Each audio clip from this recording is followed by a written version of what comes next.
तो पिछले कुछ दिनों से इजराइल और फिलिस्तीन के बीच काफ़ी कॉन्फ्रंटेशन हुए। फिलिस्तीन ने इजराइल के ऊपर लगातार रॉकेट से हमले किए। इजराइल ने इसका जवाब देने में अपना पूरा जोर लगा दिया।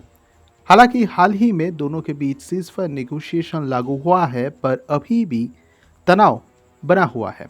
तो इन दिनों एक सिस्टम बहुत ही लाइमलाइट पे आया जिसने फिलिस्तीन के 90% तक रॉकेट हमले को नकार दिया इंटरसेप्ट करके। मैं बात कर रहा हूँ आयरन डोम सिस्टम की। पर अगर आप नहीं जानते तो आयरन डोम अकेला सिस्टम नहीं है जो इजराइल को हवाई हमलों से बचाता है। उनके पास एक से बढ़कर एक ऐसे हथियार है जिनसे वो दुश्मन के हमलों को न्यूट्रलाइज कर सकते हैं।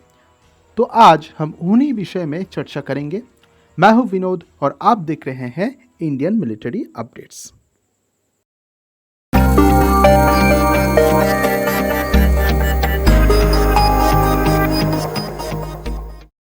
तो पहला आता है आयरन डोम। मैं पिछले कुछ वीडियो में इसके ऊपर डिटेल्स में डिस्कस कर चुका हूं। अगर आपने अभी तक वो नहीं देखा तो लिंक डिस्क्रिप्शन में मैंने डाल दिया है, आप जाके देख लो। फिर भी शॉर्ट में बता देता हूं कि ये एक counter rocket artillery motor system है जिसका काम है दुश्मन के guided rockets, guided artillery, precision guided munitions या तक कि क्रूज मिसाइल्स को इंटरसेप्ट करना। आयरन डोम में इस्तेमाल होता है तमीर इंटरसेप्टर जिसका रेंज है 70 किलोमीटर। अब आते हैं स्पाइडर सिस्टम की तरफ। स्पाइडर फैमिली थ्रेट्स को डिटेक्ट करके अकॉर्डिंगली रिस्पॉन्ड करता है। ये all weather, multi launch and net centric capability प्रदान करता है। Spider family short range, medium range और लॉन्ग रेंज प्लेटफॉर्म से बहुत अच्छी तरह से अलग अलग खतरों के लिए अलग अलग तरीके से डिफेंड करने के लिए तैयार है। स्पाइडर में पाइथन 5 और डर्बी मिसाइल का इस्तेमाल किया जाता है। भारत भी स्पाइडर सिस्टम का ऑपरेटर है।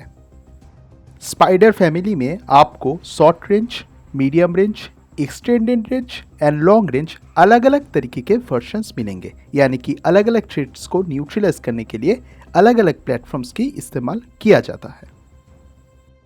मोबाइल एयर डिफेंस सिस्टम होने के कारण इसे एडवांसिंग आर्मर्ड प्लेटफॉर्म्स को सिक्योर करने के लिए भी यूज किया जा सकता है। बराक एमएक्स दुनिया का one of the most advanced air defence system family, और बराक 8 का नाम तो आप सुने ही होंगे क्योंकि इंडिया भी इसे यूज करता है। बराक एमएक्स फैमिली भी शॉर्ट रेंज से लेकर लॉन्ग रेंज तक नेसेसिटीज को ध्यान में रखते हुए तैयार किया गया है। यहाँ तक कि इंडिया में भी बराक 8 के ऊपर डिपेंड करके medium range surface to air missile and long range surface to air missile को तैयार किया गया है। पहले इसका रेंज था 70 किलोमीटर और अब इसका रेंज इंक्रीज करके 100 किलोमीटर तक इंक्रीज किया गया है। न्यूज़ ये भी आ रहा है कि फ्यूचर में इसका रेंज इंक्रीज करके 150 किलोमीटर तक किया जाएगा। वहीं पर इसराइल का MRAD 35 किलोमीटर तक, LRAD 70 किलोमीटर तक और ब्रांड न्यू ER 150 किलोमीटर तक का रेंज देता है। फाइटर जेट से लेकर cruise missile, precision guided munition से लेकर बैलिस्टिक मिसाइल्स, हर किसी को ये इंटरसेप्ट कर सकता है। इतना एडवांस्ड एयर डिफेंस सिस्टम इस रेंज में बहुत ही कम है। डेविड स्लिंग ये एक बैलिस्टिक मिसाइल डिफेंस सिस्टम है। टच का इसके अंदर DF-15 जैसे शॉर्ट रेंज टैक्टिकल मिसाइल्स के अगेंस्ट यूज करने के लिए इसे तैयार किया गया है। इस सिस्टम में होते हैं स्टनर इंटरसेप्टर जो 160 से 300 किलोमीटर दूर जाके दुश्मन मिसाइल्स को इंटरसेप्ट कर सकता है। इसराइल के पैट्रियट सिस्टम को धीरे धीरे ये डेविड स्लिंग ही रिप्लेस करेगा।